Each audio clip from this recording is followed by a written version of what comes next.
friends, Jerry Rosa here in the Rosa String Works Workshop. For calendar purposes, it's Monday, January 17th. I'm not sure when you'll see this video. It could be a few days, it could be a few weeks, it could even be a few months. It just depends on how things go around here. We have a visitor from the far north. It was 25 below zero when he left yesterday to come here. It was in the 30s when he got here, so that's a significant temperature difference. He said it felt like summertime to him. He's not from Canada, but I think you can see it from where he lives. I forget which state he's in. It's one of the northern states, Wisconsin, Minnesota, Michigan. It's all the same when you get up there. It's all covered in snow. You can't tell the boundary from one place to the next. Anyway, he brought me 3 very nice Martin guitars, and we're going to do something to some of them. One of them, he wants the frets removed and replaced. It's a Martin D42, and since he's came this far, I'm not going to try to talk him out of it since he brought his frets and everything, but to be honest, more than likely you could reuse the same frets that are in there for quite a while yet, but he wants them a little higher and all that, so I'm going to abide by his wishes and do what he's asking. But we're going to get that guitar out here and show it to you right now. By the way, I want to apologize for the furnace running in the background there, but it's pretty chilly here in the shop this morning. It's 8 a.m. and the heat was off most of the night, so got to warm it up a little bit. Here's the D42. It's a beautiful looking guitar. You can see the inlay there, and it's got the inlay around the sound hole, around the body, all that abalone shell. There's the bridge. It's a beautiful guitar. This guitar, when I looked at it, his main complaint is the action, that it plays high and everything. When I looked down it had a very significant underbow. Fortunately, it has a truss rod, and last night I loosened the strings and tightened the truss rod some. I wanted to let it relax with it under some tension, and I'll probably tighten it some more today. When I look down it now, it looks pretty good. It's got a little bit of an underbow right here at the body, which is not good because that means these frets here are going to need a lot of filing to get everything level. And I don't think the truss rod's going to fix that part, but the rest of it looks real flat. I am, just because I know how much underbow it had, I'm going to go ahead and try to tighten it a little bit more this morning. Some of you may be cringing, but I pretty much do all of this by feel and by look. I've been doing this for a very long time, and I know what it needs and what it's going to take. And I'm going to try to tighten this a little bit more. It's a little, with my hands as sore as they are, I'll probably have to get out these pliers to turn it a little bit more.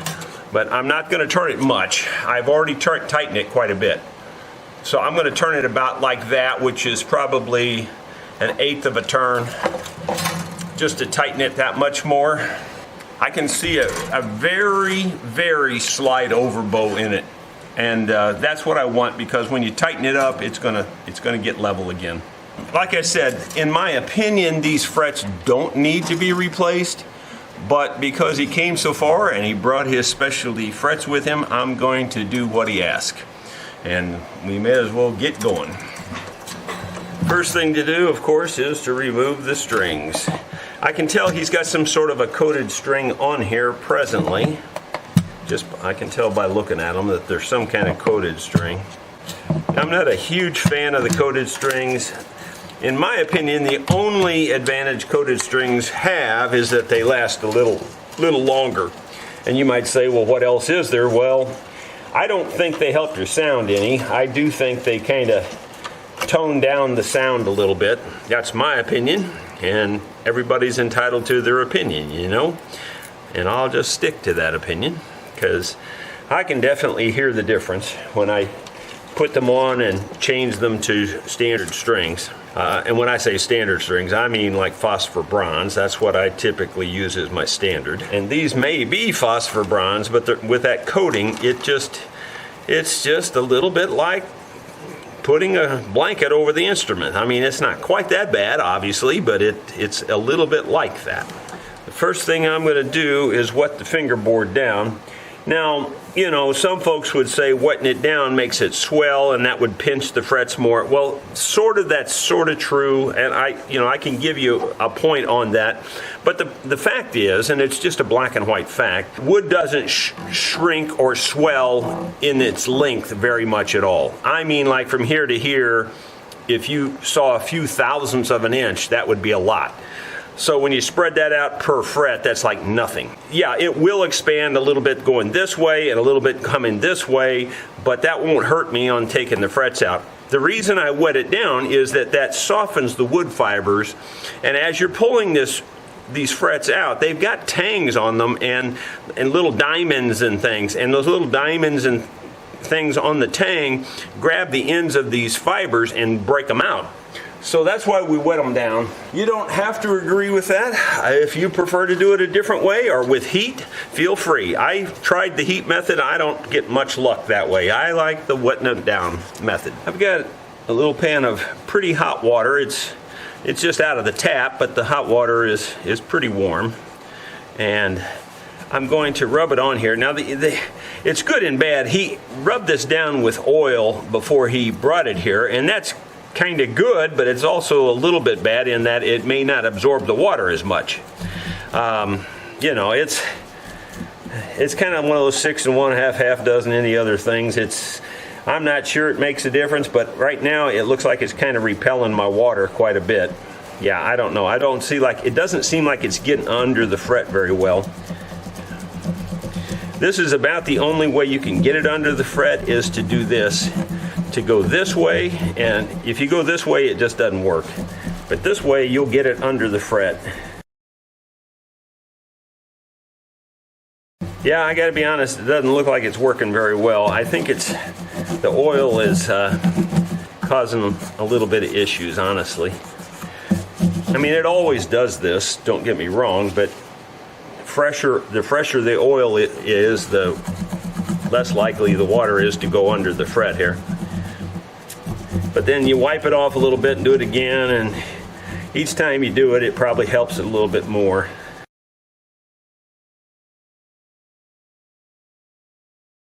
Yeah, I don't think that wet it down all that much, unfortunately. But let's see here. Try to pull them out as easy as I can. Yeah, the first one came out fairly well. You can even see a little bit on the fret itself, maybe, that there's a little bit of wood sticking there. Yeah, all those little diamonds and things, they grab the wood a lot. That's why they stay down in there when you drive them in there. I think I'm gonna soak them as I go here and see if that helps. I don't know.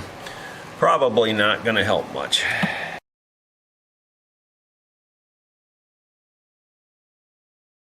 Actually, there's more chip out than I thought. Yeah. Unfortunately, yeah, there is. That's one of the reasons why I suggest leave your frets in as long as you can, because you're just going to end up with some chip out, you know. There's not much you can do about that. And it really, really, really depends on the piece of ebony. Some pieces of ebony you won't have any trouble with at all. Other pieces are just horrific for chip out. This one's kind of in the middle. It's not great, it's not good. It's just kind of there.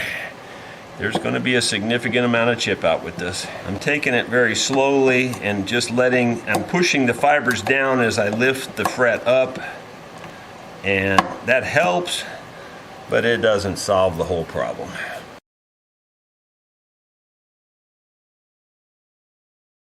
Yeah, that one tore out quite a bit. Bummer. You know, it doesn't look like the water's seeping in here is the biggest problem, and that's probably because he just oiled it.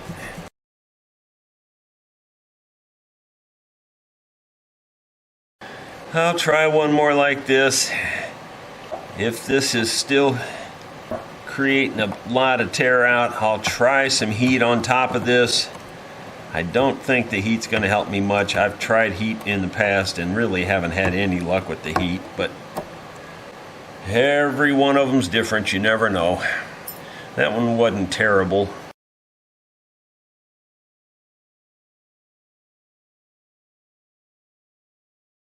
That one wasn't that good. That one there tore out quite a bit.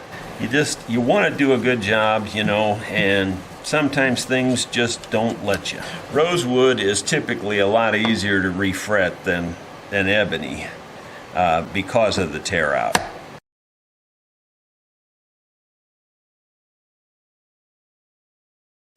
Alright, I've got the soldering iron out here, and I'm going to just try heating them. I don't think it's going to help anything. It doesn't seem like that's helping. If anything, it seems like it made it worse. I'll try it again because it didn't tear out too bad on that one, but it still tears out. There's still tear out. It's just maybe not as bad as a couple of the other ones. You can see it getting real hot because the water's steaming there.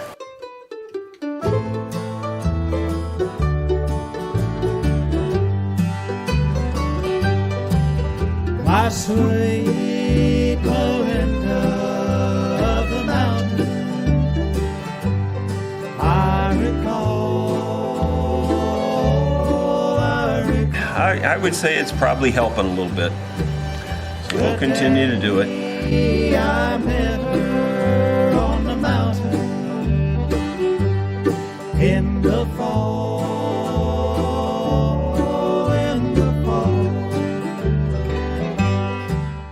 Well, you heard me say I hadn't had any luck with the heat in the past, and I haven't. But this is seeming to help a little, so I'm going to continue to do it. Come springtime, we were married in a church house. Our love grew the summer long.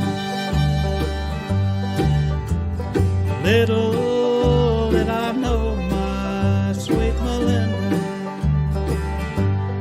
once you're dear, she would be. So, I mean, it sort of worked. It helped. I would say it probably was better than not using the heat, probably in this case. But it still has a significant amount of tear out in places. Like right in here, you can probably see that fret tore out pretty good. And a couple of the other ones tore out a little bit. You know, I don't know. My vote's still out on the heat thing. It seems like it works under maybe certain circumstances. But up here, boy, we got quite a bit of tear out, I gotta be honest. I can still see kind of a ramp coming back up here. I think I'm just gonna sand this down. I hope I don't sand too much on this inlay. Some of these inlays are so thin these days that it doesn't take much to sand through them. I'm gonna try to sand this part down to cover up some of the chipping, though I don't think it's gonna cover up that much. But the main reason is because this is sticking up higher than the rest of the fingerboard. So if we can sand this down a little, even if it's only a few thousandths, every thousandth helps. Well, that wasn't necessarily fun either. Well, look here, the binding's loose on the sides too. Now I probably did knock this one loose, or could have, but this one I didn't knock loose, I can tell you. Because I'm going this way, that wouldn't have loosened that. So we got to fix the binding there too. Part of the reason I'm sanding this too is there's like little nubs right where the binding was going across. Well, I'm sorry, right where the fret was going across the binding. There's like little proud nubs, and I'm trying to get rid of those so that the fret ends will lay down flat too. Otherwise they're going to stand up on top of those, and then you're going to be feeling that. I'm going to lay a straight edge on here and see if I see a big daylight thing. Yeah, I can see daylight right here, and I knew that would be the case because I could tell the end of this was way up. Otherwise it's pretty flat. It's really pretty flat everywhere else. It's just right here. There's kind of a ski ramp going up, but not, I mean, it's not huge. We're only talking a few thousandths of an inch, don't get me wrong. But every little bit matters when you're trying to set your action down low. I mean, a thousandth of an inch will cause a buzz. What I'm going to try to do is lower this down as much as I can, lower it down this way, then put the frets in, and then I'll have to file the frets down lower in this section to make it all level. That's the only logical way to do it. Wow, that looks pretty dang flat. Let me wipe it off good, because it could just be that I'm dealing with the sawdust. There's still a little bit there. It's improved, I think, but it's mostly right back here. So I'm going to concentrate even more back on the very back here.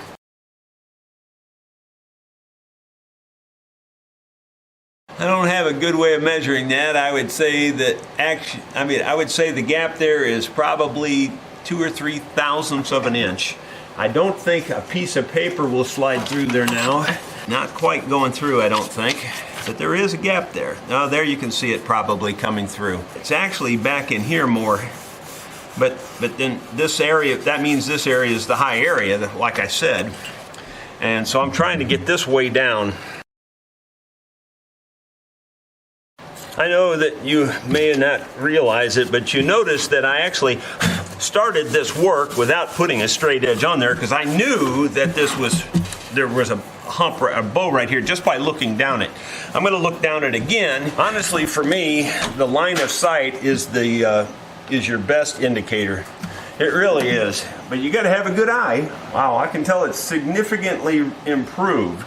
It's significantly improved. But the very tail end of it is probably still just a hair high. And I do literally mean a hair. I mean, that's about how much high it is. It's probably 3 or 4 thousandths, 5 thousandths high, right in here. My preference, of course, would be that this actually be a little low rather than a little high. It's kind of like you can't overdo it here. All right, let's check that one more time with the straight edge. See what that looks like. Probably pretty close now. Probably close enough that we could go with it. It's very close, but I'm still going to go some more. I think the more I can get out of it, the better. Well, I did a little more sanding off camera. And quite honestly, you know, ebony's hard to sand. I mean, it's just a hard wood, and it takes a long time to sand it down. But, you know, I can tell you for absolute certainty, it's much better than it was. Paper might still go under there, I'm not sure, but it is a very minimal amount. Nope, I can't quite get the paper under there now. Yeah, it wants to go, but it's not going. So, I mean, a piece of paper is very thin. I mean, just to give you an idea, a piece of paper is, I've got this on 0, this is 3 thousandths of an inch. So it doesn't quite go under there, you know. I mean, that's how little we're talking now. Before, you could have put 3 sheets of this under there, no problem at all. So we've improved it significantly, you know, and that's probably why the customer was having so much trouble with getting the action down, because when this is sitting up 8 or 9 thousandths higher than the rest of it, you got to get over that, you know. Like I said, I would rather have this low than high, so filing it a little bit more or sanding it a little bit more is not a problem. Well, I, off camera, went through and cleaned out every slot with my X-Acto knife, and I had my vacuum right there to suck all the creeping crud out of those slots. I have also wiped out these where the binding is loose here, and I've cleaned up the back here so that I can put that piece of binding back on. I will also scrape this piece of binding to clean it up a little bit too, like this. You can see there's glue on there. I'd say that's probably why it failed. And I'll even clean the bottom up too, where we're going to put it against the guitar, because I think that's probably a little rough. And just light scraping to get it flat. That's all it really needs. My customer is standing here and he asked me if this binding is always this white. Well, in this particular case, I answered him yes, but in this case, that's not necessarily true. This white on the inside is pure white. On the outside, it is an Ivoroid binding. It is all plastic, but yeah, the inside is white. The outside is Ivoroid. This binding is pulled off of the pins here. There's little pins. The good thing about this canopy glue is that it's water soluble, so you can kind of be sloppy with it and clean it up without any problem. Where those other binding glues, they will actually eat up your finish. So I like this kind of glue. It's a lot more forgiving, and it seems to glue plastic to wood better than anything else I've found. Now, I'll be honest, on the ends where the plastic hits the plastic, it's better to use one of the more finish degrading type glues, but just a teeny tiny dab right on the ends where the plastic hits plastic, because it melts them together. So I do that just on the very ends, but the rest of it we need the canopy glue, and I'm going to try not to get quite so sloppy with it here on this because of the other glue. I'll push these together. I think I'll let that sit there and melt that plastic for a second as I clean up the rest of this.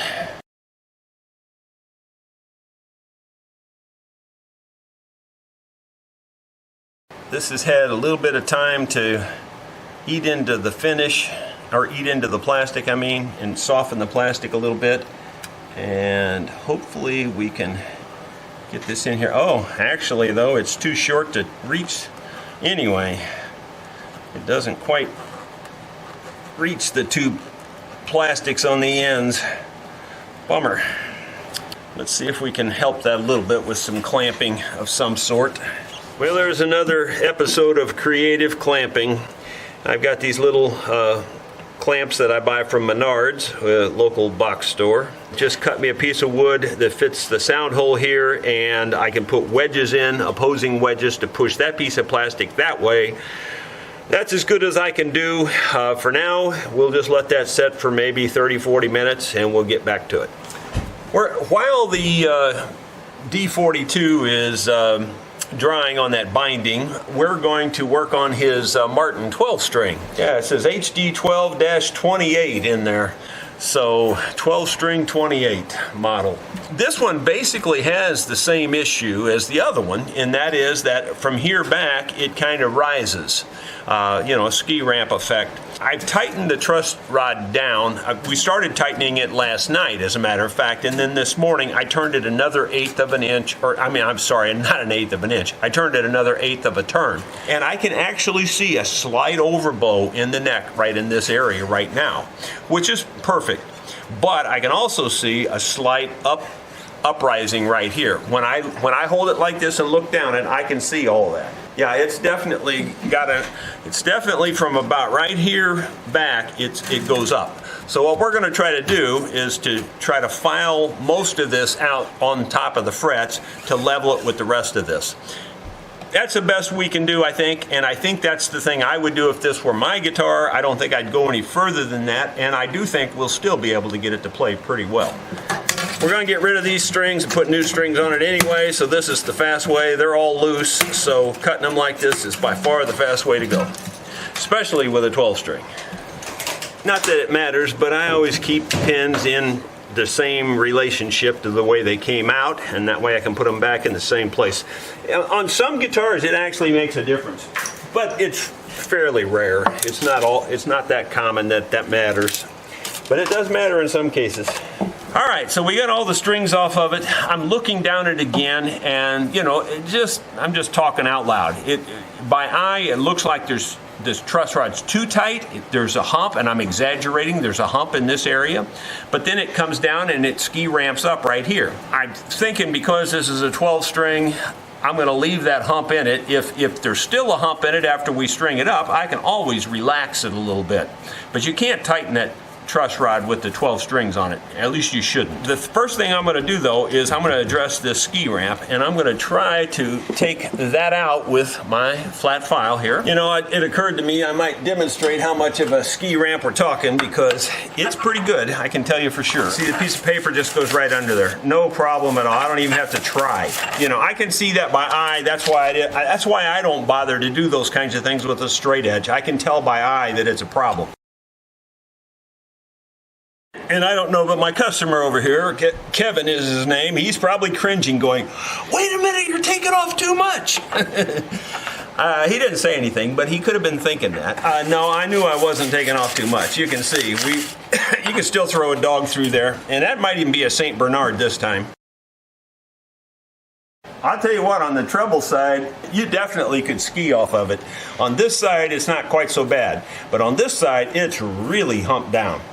I mean, a lot. By the looks of it there, now it's better now, of course, since I filed it, but I'd still say it's 10 thousandths at least. You can only throw a Chihuahua through there now.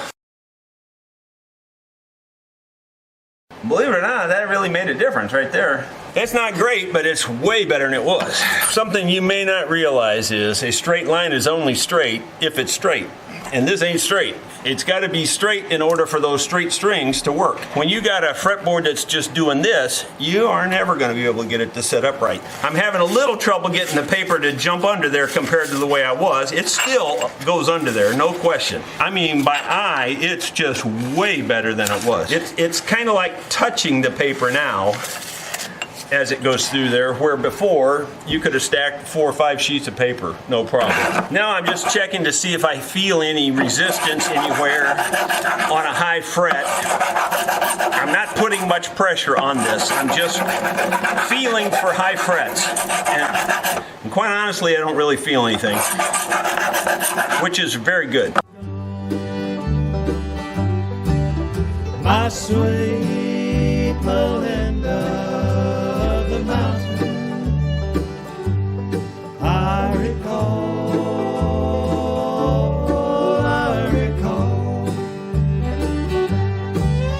the day I met her on the mountain. It's night and day different, really is. It really truly is night and day difference. Now, you know, this back fret back here and progressively moving forward is less and less, but this back fret has been filed down quite a bit. But who cares? It's mostly decoration anyway. If you're only looking at the bass side, it looks really wonderful. On this side, it's still got a pretty good loop. It's a pretty good gap right there. But as you get up here further, the gap is less and less. It's just barely got a gap here now for the bass side. But down here, the gap is still fairly significant. Even though I filed this like, you know, and you're watching me do this, and you can see that I filed a ton off of here, and I really have. This fret is still plenty high to play. I mean, it's plenty high. So that rests my case about the fact that you can file frets many times before you have to replace them. Most everyone thinks that once they get a few grooves in it that they have to replace their frets. Trust me, you can file them a lot. In the fall.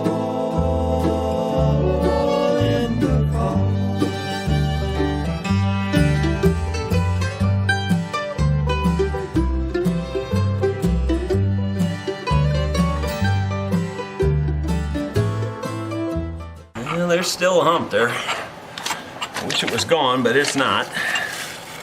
It's from that section right there, you can see. So it's still there. I'm mostly going to concentrate on these very last few frets here this time.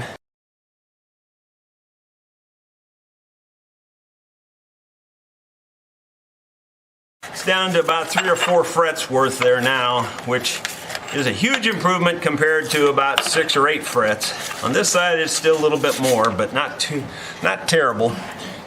Compared to where we were when you look down it by eye, it's night and day difference. It's just night and day difference, and I'm not exaggerating. It's hugely different.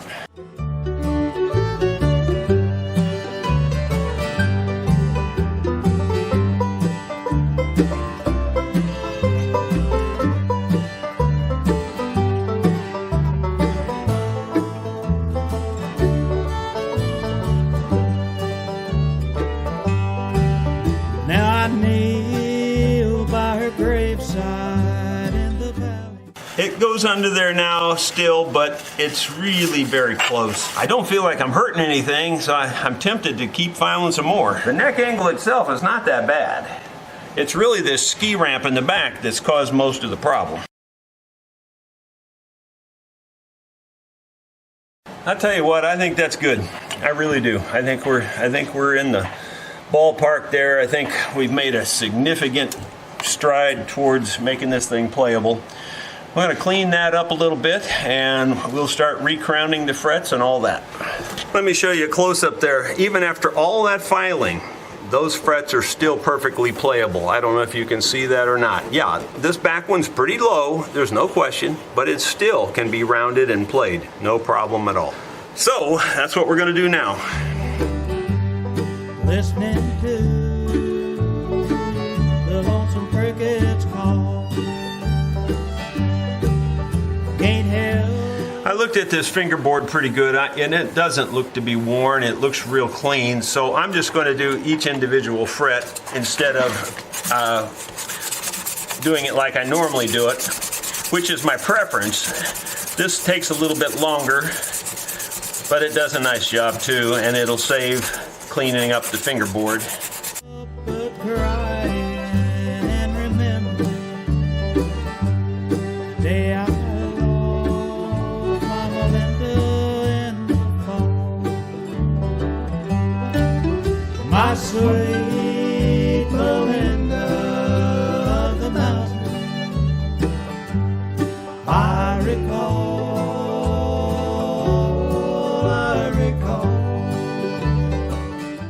These frets up at this end will need more sanding than the ones further down because we didn't do much to those.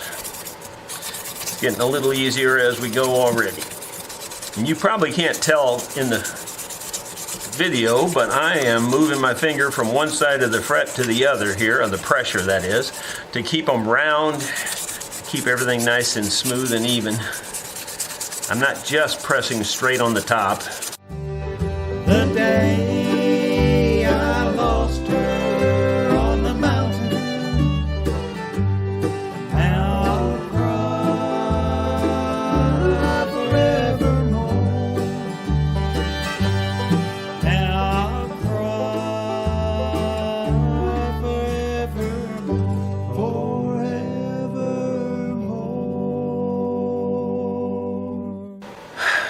To be honest with you, this thing here must have a little bit of a scratch on it or something, because it seems to be scratching the fingerboard anyway, which really kind of sucks, because that was the idea, was to not have to touch the fingerboard, but yet it kind of scratched it a little bit. See if we can clean that up with this. Looks like it's cleaning up okay. I mean, it didn't put any deep scratches, just very light surface scratches.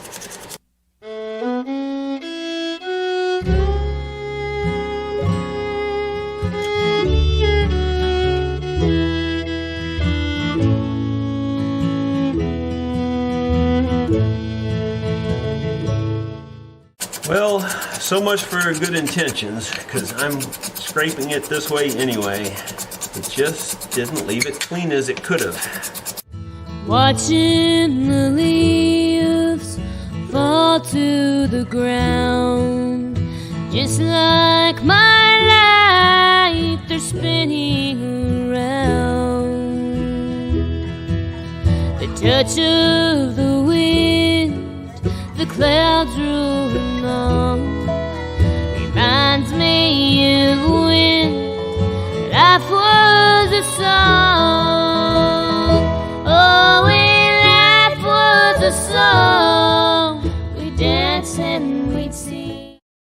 Let's start stringing this thing up and see what it looks like. I put just the 2 E strings on here for my first test, and I mentioned already that I have a significant, I say significant, I have an overbow in this neck right now. It's not huge, but there's an overbow. Well, that's just enough to make it a problem. So I'm going to have to relax it a little bit. I was really wanting to try to set it up this way, but it's not going to let me. So I'm going to loosen that about roughly a quarter.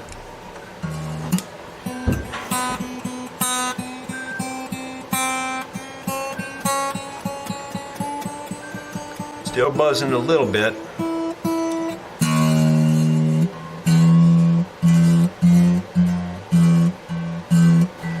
Okay, so let's check the action at the 12th fret here.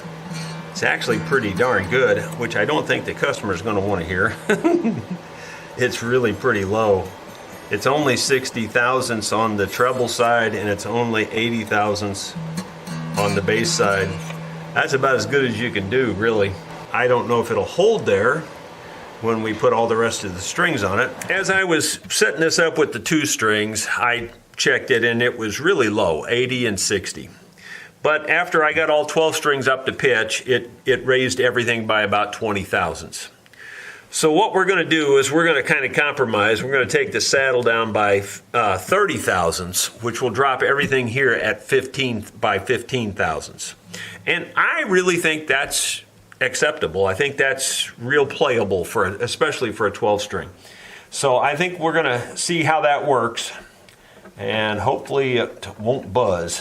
Well, off camera, I finished stringing up the guitar, and I measured it at the 12th fret, and it's 85 on the bass side and 65 on the treble side. And so I'm going to let Kevin tell you what he thinks about it now. It's day and night. This has never played this nice. Well, good. It was a beast to play bar chords up the fret.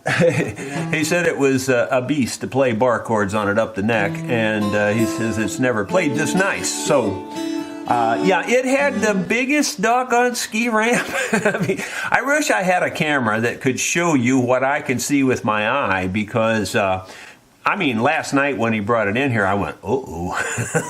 I knew I was in trouble on that one. And you saw how long it took me to file. And I filed, and I filed, and I filed. And it could still use a little more filing, to be truthful. So, like we didn't overdo it or anything. At least you're happy with that one for now? Really happy, yep. Well, good. All right, well, we'll move back on to the D42 and see if we can do something to it.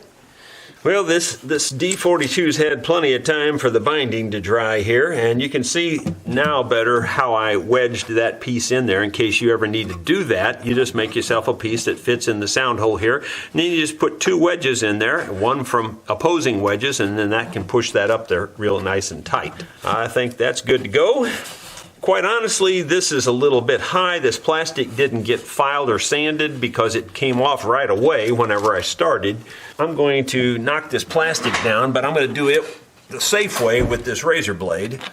And it's really actually fairly easy to do. You can't really see because it's on the wrong side, but you can see the curl that it's pulling off there. As soon as you start across, I'll try to go that way and let you see the curl that it knocks off there. It's not knocking the curl off as much that way, but that's how you do binding. If you need to level your binding, just take a straight razor blade and scrape it like that. And I want to get it as low as the fingerboard, otherwise your strings will buzz on this.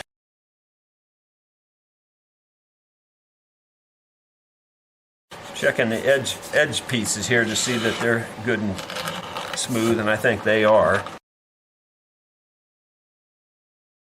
Yeah, that feels good. You can't feel it now. Okay, well, I guess I'm brave enough to start the fretting process, and so that's where we're headed next. Okay, we're getting ready to start pounding these frets in. These are supposed to be a little harder fret, and I think that the height is a little bit taller, but they're a medium guitar fret in terms of size, but they're just a little bit taller, I think. We're about ready to give it a shot here. I'm going to have to knock the tang off. So here's my detangerizer here. What I do is, the way I usually approach this kind of thing, of course I'm usually working with a long piece of fret wire, but I knock the tang off like that. If you can see that there, how I chip that off of there. The other end is square, and this one's got the tang removed. Anyway, I have to do that on both ends, and you have to take off enough of that tang so that this fret can go out past the binding there. So what I do is I'll set the first one in place, then I just take and bring my side cutters up like that and cut off that piece of fret wire. And it is hard, I can tell you that, because that was a good hard cut, and then I just knock off the tang on that side now. And hopefully I've knocked off enough tang that the fret will go down in there. And I would say just enough, which is perfect. As long as it's perfect, I can't do much better than that. The trick of that is, though, even after you get it perfect, is still driving this fret in this slot. You would think that would be easy, but it's not. And they like to turn on you, they like to twist on you, they like to do everything except cooperate. And it's no way to do this delicately. It always makes noise. But I use a plastic hardened hammer here. But it is plastic, which helps. You got to look at it to make sure that it's down in there all the way, and it looks like it is to me. So we'll move on to the next one. Well, the card just filled up on the camera, so I don't know if you saw me drive that second one in there or not. Because of that, I'm going to let you see me drive one more in there, and then we're going to do the rest off camera. All right, so the first thing is I take the tang and cut it off. I line it up here, make sure it's going to be long enough. Get my side cutters in there and basically just flush them up to the side of the binding, cut it off, and then nip off the other tang on the other end, like so. Line it up here, and this is really the tricky part of it, is getting it started straight, because if you don't, it won't go in there. And then I always eyeball it to make sure it's tight all the way across, and these all look real good. So far, that part's looking real good. Well, I'm going to do the rest off camera. I'll show you what it looks like when we get to the next step. Now that I have all the frets in here, I'm just going down through with my flush cutters and cutting off the ends flush with the binding. And that's not much of a problem until you get up to the body. I'm not quite sure I can do it up here on the body.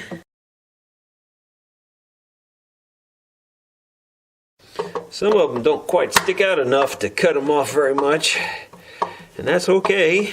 Saves cutting. Looks like the ones up here at the body, of course, the hard ones are going to stick out, of course.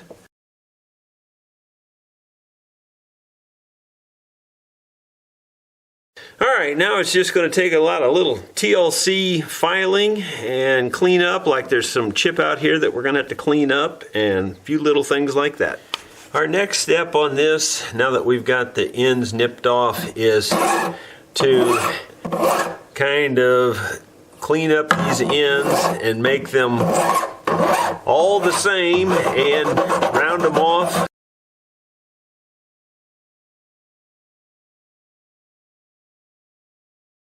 By the way, my early comment about not replacing the frets on these, you know, where I said if this was mine, I probably wouldn't replace these frets. Well, in this case, after looking at it and after realizing how high this was back here, the ski ramp, it was probably just as well to do a fret replacement in this case. In fact, I think it's a much better job because of it.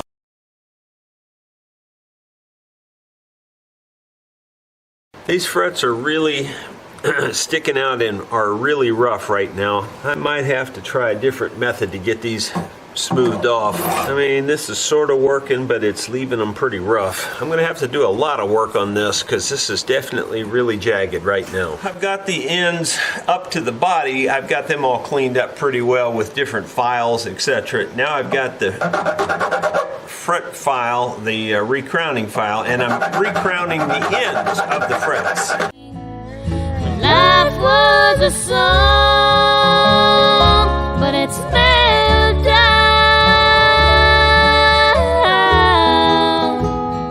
since you gone.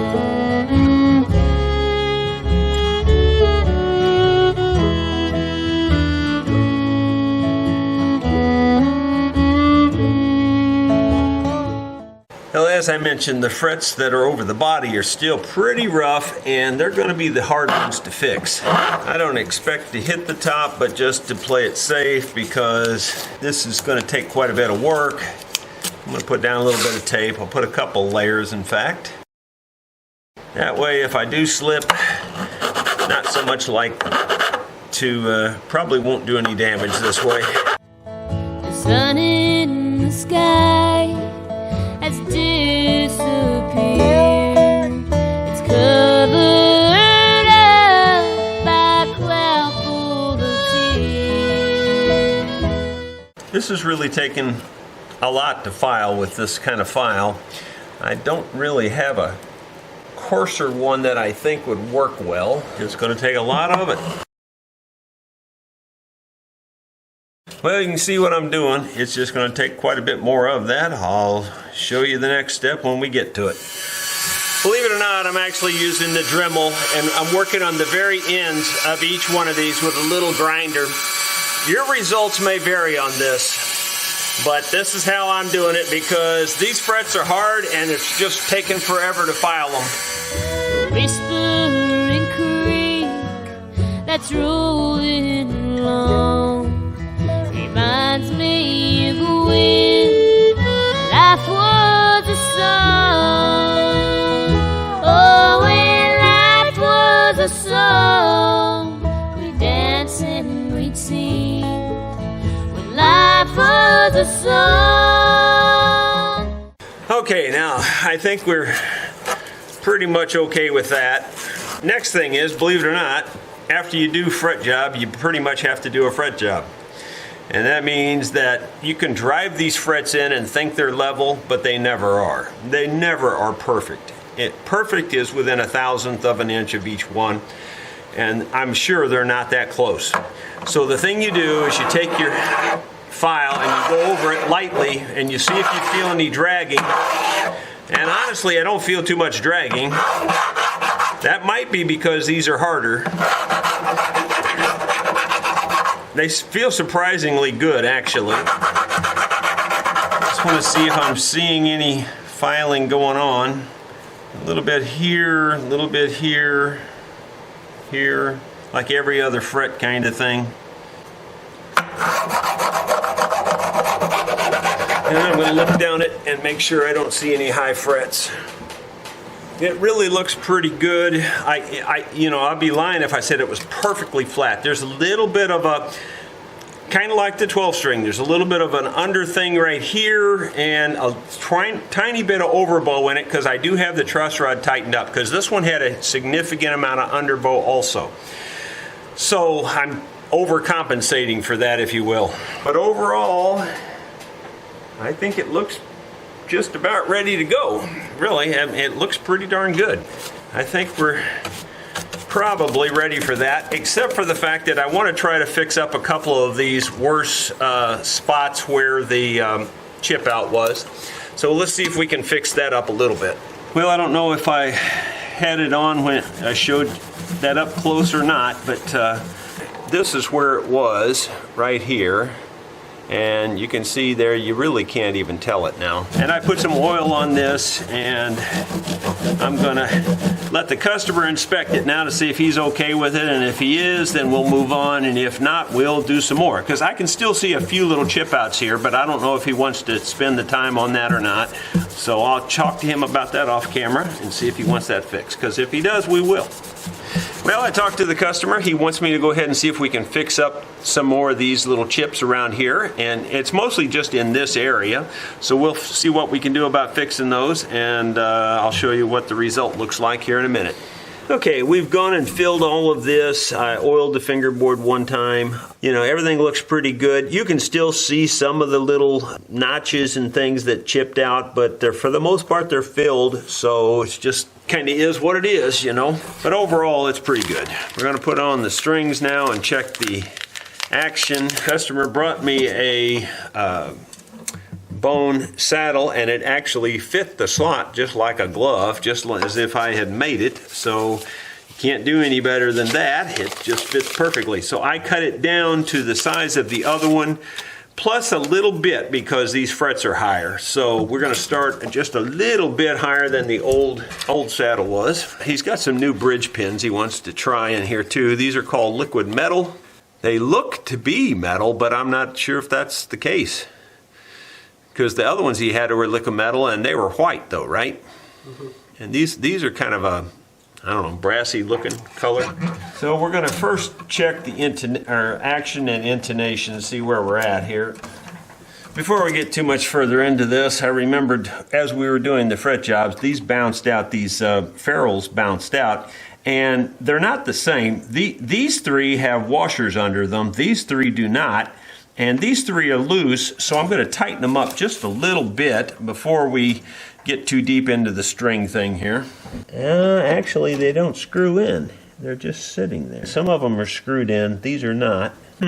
Okay, well, we'll deal with what we got. These did have washers, so I'm going to go ahead and put them back on here. Figure it won't hurt anything. You can always get rid of them later if you don't like them, or add more if you want to. We got the strings on it here. I'm going to bring these strings up to pitch just to have them at pitch and see where we're at on action here. I brought the first two strings up to pitch. I'm going to check at the 12th fret here.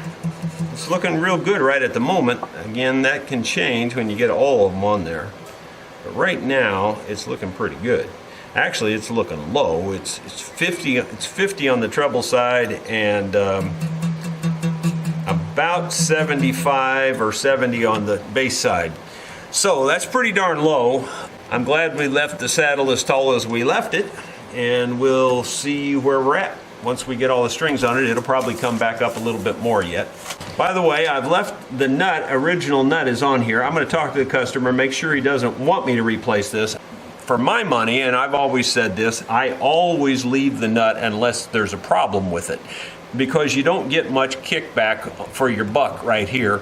This takes a lot of time to change out, and it doesn't affect your sound very much at all, because all your sound takes place down here. The only time the nut even comes into play is if you're playing an open string, and even then it has very little effect on the overall tone down here. I got the strings on here, got it up to pitch, and checking the action here, I'm at 90 here on this side, and I'm really even a little bit less than 60 on this side. So this side here, we are definitely all the way down. But this side here could maybe use a little tweaking.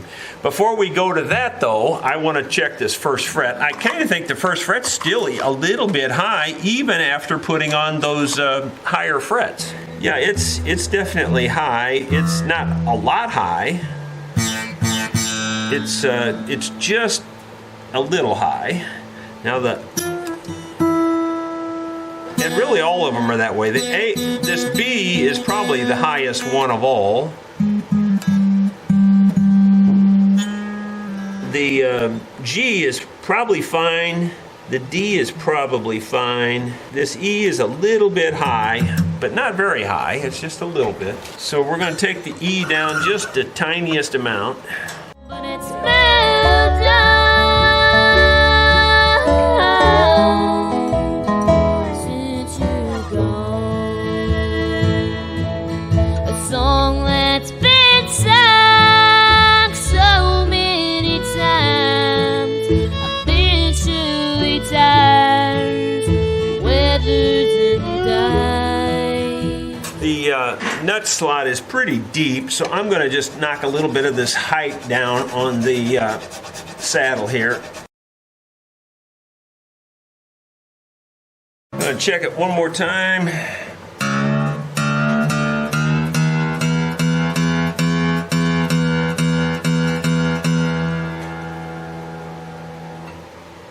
It's still just a little bit high for my taste.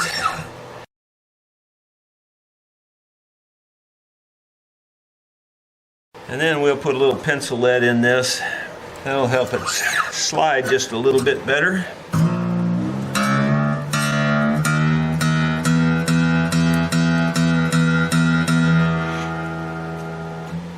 That's it on the money right there. It just raises the string just a little bit. So you're not raising this string either. And we need to work on this one next. On the other one, this string slot is already deep, so I'm going to go ahead and take a little off the top here.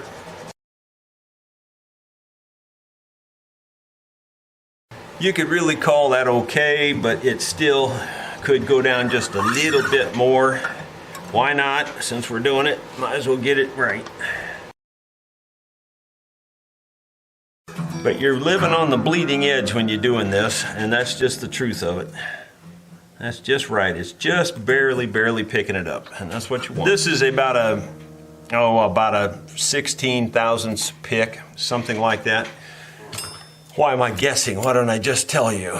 So let's see here. It is 16.5. So it's 16 and a half. Well, right at 16 now. So I'm right at 16.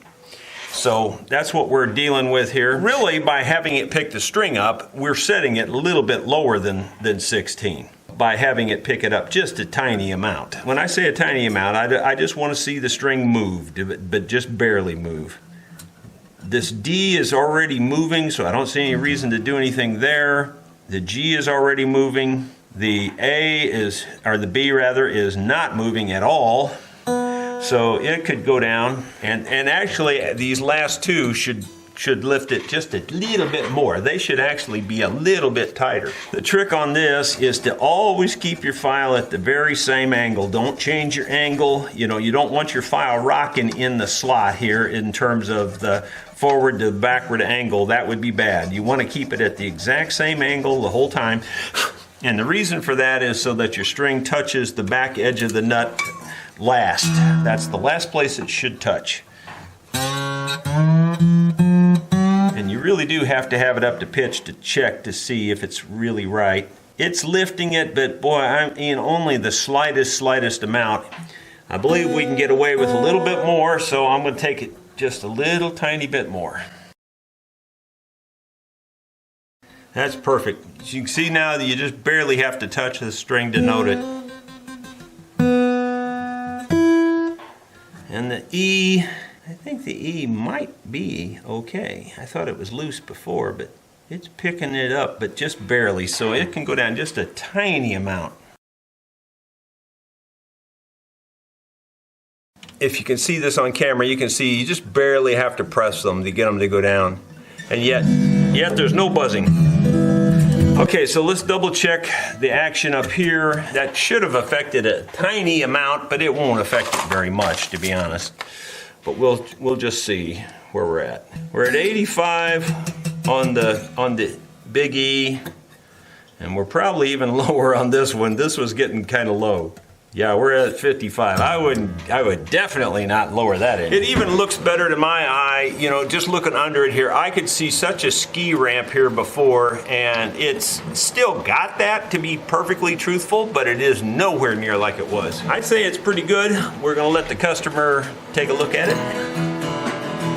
Well, Kevin seems to be happy with his guitar. I'll have him give you a report on it here in just a minute. Not only this guitar, I've never had any guitar that I could play a bar F chord so easy. It's just effortless. I don't know if you can hear him back there, but he said he's never had any guitar he could play a bar F chord this easy. So, I actually get that comment a lot, believe it or not, and it's always about the F chord. I don't know why. It just, I've had other people tell me, I could never play an F chord on this guitar until you set it up, It's perfect. He said it's perfect, so I guess perfect is good enough. Well, Kevin is just loaded down with Martin guitars. And this one is a 00028 Modern Deluxe, and he said there's an E on that also for the electric. And it does have a pickup in there and everything. It's a really nice little guitar. Looks like it's made out of rosewood on the backs and sides is what I would say that looks like. Looks like a spruce, real nice piece of spruce top. And of course the herringbone.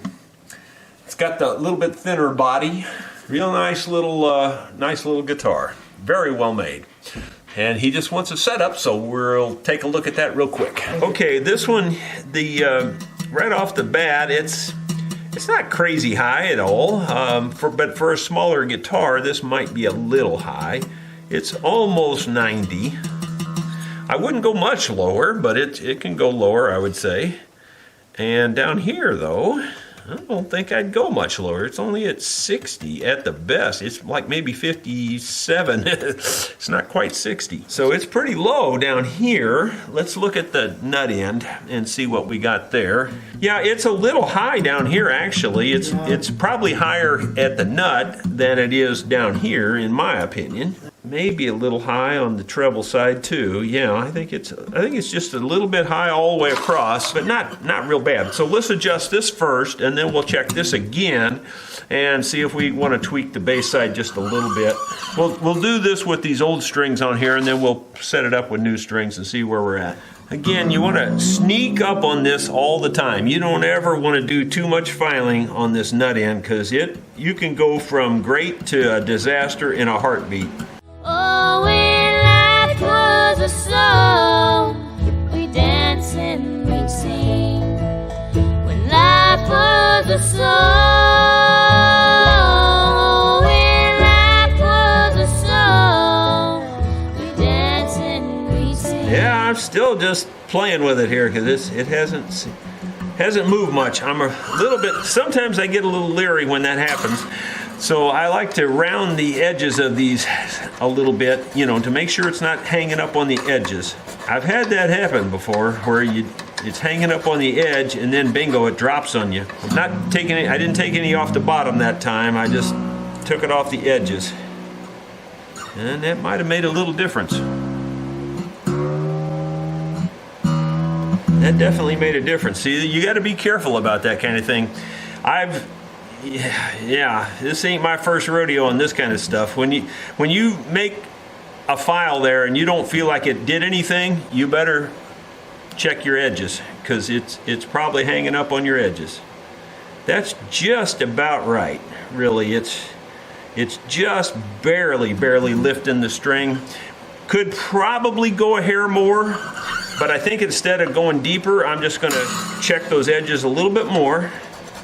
Again, on this big string especially, and it doesn't hurt to put it on all of them, but this pencil lead on this big string, because the wrapping on the big string is really coarse, and it catches in that nut. And this next string could use it too. It sure don't hurt anything. That's just about perfect now, I'd say. Yep, that's holding the pick just perfect. It's just barely lifting it, and that's what you want to see. Now this one's not lifting yet on the A, so we'll knock it down just a little bit.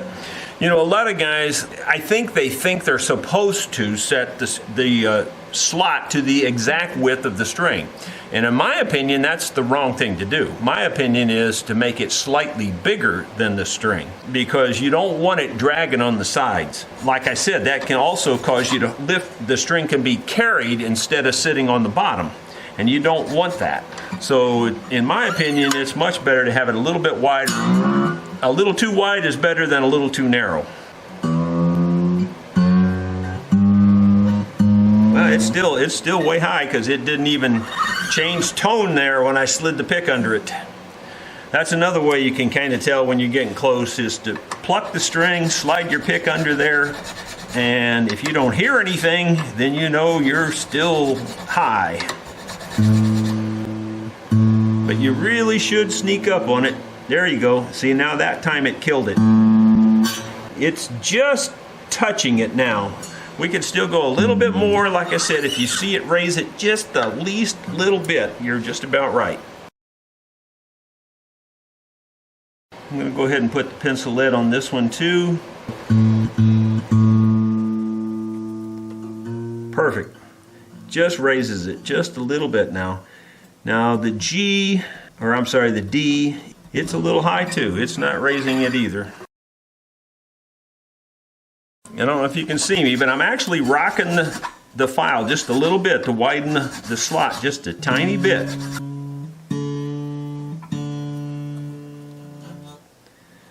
Okay, it's touching it, but it's not lifting it. Let me double check that. But I don't think it's lifting it. Yeah, it's just touching it. In fact, it's barely making contact. So we can go down some more.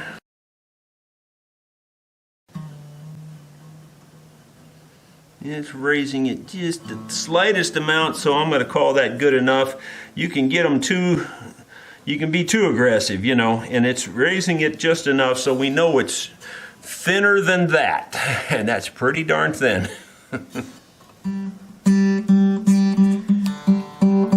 The G is a little bit high too.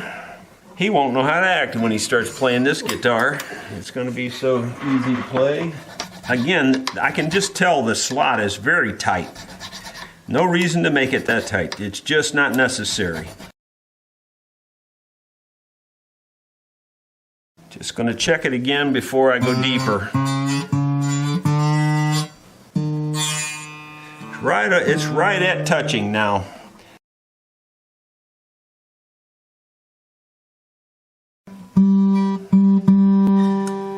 That looks real good just by sight. I can tell it's about right. Yep, it's right there. It's just barely lifting, which is perfect.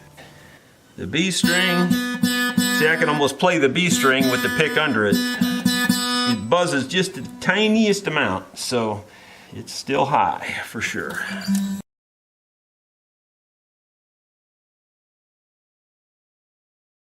I didn't do much filing on that. Again, I opened it up a little bit. These are really tight.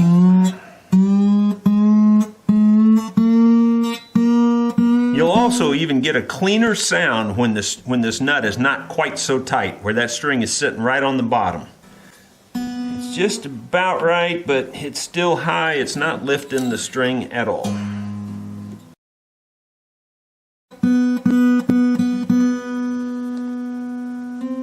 Yep, it's lifting it now. You can see it.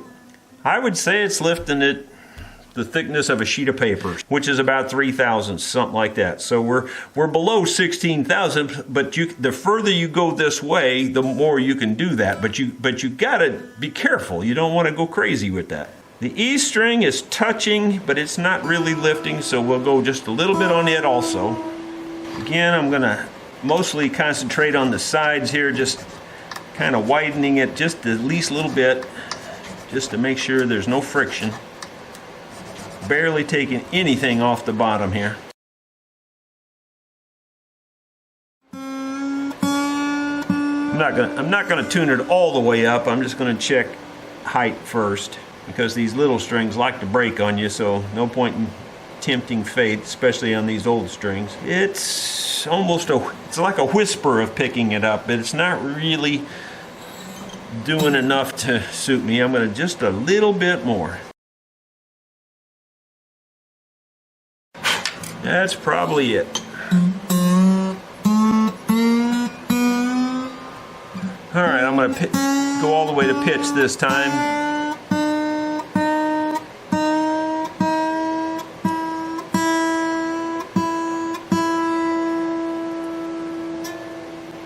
Yeah, it's lifting it now. I can see it lift it. You should be able to see every string lift just the least little bit. Like just hardly at all, but you should be able to detect it. Well, if it was any better than that, I'd have to pay entertainment tax. So let's see here. This is not affected very much. It's still right at 90, I would say, is right where it's at. This side's tight. I wouldn't change this side at all. I think we can take this side down 20 thousandths, which will drop it 10. And I think we'll be safe doing that. Let me just play around with it off camera here before I make that final decision, just to make sure that we're not gonna have a high spot in the fretboard somewhere. Well, once we got her strung up with the new strings, there was just the faintest buzz in this area here of the mainly the E string. And so what I did was I just very lightly leveled these frets in this area right here, and there was a little slight rock on one of the frets right here. And he was saying that this was one of those that was done with the computer or whatever, that machine, Plek or something like that. In my opinion, you know, it may have been perfect at one time, but shoot, things change, you know. But anyway, that's all I did was just to fix that. That'll make it a permanent. That's a better fix than trying to put a whole new nut on the thing and spending hours doing that. And this only took a few minutes, and it should fix the problem. It's possible I didn't take enough off. That's a possibility, but I think I did. And the last thing we may do on this yet is to take a little bit more off the base side of the saddle, but we're not sure yet about that. But we'll know here after we get her strung up and playing.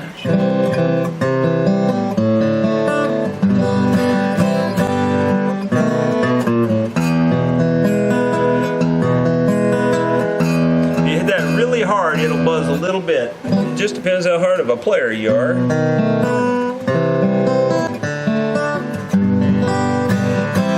You could dress it just a little bit more if you play it hard, and then that would take care of it.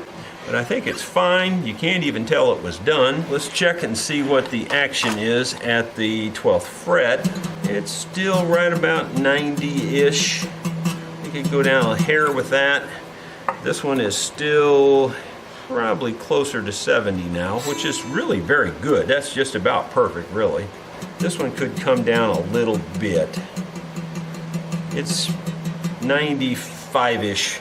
So if we took this down 20 thousandths at the most, I think if we take the saddle down on the bass side 20 thousandths, that'll bring us down just about perfect on the bass side, I think. Okay, I'm going to go ahead and take this saddle out, and I'm going to knock 20 thousandths off the bass side here, and then I think this thing's going to be as perfect as we can make it. Well, Kevin's playing his 00028 there, and I think he's happy with it.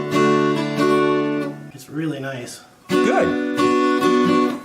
Plays like butter, just like you said. Yeah, it should. Because it's set down there where it should be, you know.